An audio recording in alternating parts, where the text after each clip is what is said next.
একটি সংবাদ প্রকাশিত হয়েছে যে আমি দীর্ঘ 10 বছর পর আমার নিজ জেলা কক্সবাজারে অবতরণ করলে সেখানে সম্বর্ধনায় আমার দলের পক্ষ থেকে যে সম্বর্ধনা আয়োজন করা হয়েছে সেখানে একটি গাড়ি আমি ব্যবহার করেছি, যে গাড়িটি একটি কোম্পানির, যার নামে সংবাদে লেখা হয়েছে এস আলম কোম্পানির। তো এই বিষয়ে আমাকে জানতে চেয়েছিল নিউজ করার আগে প্রথম আলোর এই চট্টগ্রাম ব্যুরোর সাংবাদিক। তা আমি আননোন টেলিফোন, তারপরেও আমি হঠাৎ করে ধরে আমি বলেছি যে আমি কোন গাড়িতে উঠেছি, কোথায় যাব, এর কোনো কিছুই তো আমি ঠিক করতে পারিনি, আমি নিজেই জানতাম না।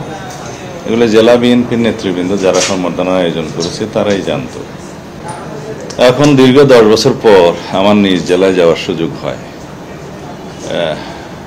দলের নেতা কর্মীগণ আমাকে সম্বর্ধনা দেওয়ার যে আয়োজন করেছে বিমানবন্দরে এবং কক্সবাজার থেকে আমার নির্বাচনী এলাকা চকরিয়া পেকুয়ার মহাসড়কের বিভিন্ন স্থানে, তাতে লোকে লোকারণ্য হয়ে যায়।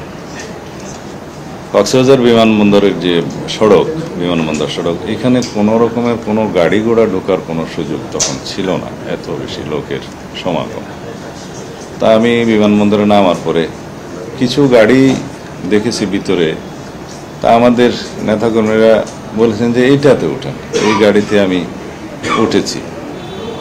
তা এখন সেই গাড়িটি কার, সেই মুহূর্তে আমি তো ওই চিন্তা ভাবনার মধ্যে ছিলাম না। আমি তখন অনেকটা আবেগ আপ্লুত ছিলাম, আমার দেশবাসীর ভালোবাসায় সিক্ত হচ্ছিলাম এবং মনের মধ্যে মা বাবার কবর জিয়ারতের বাসনায় মগ্ন ছিলাম।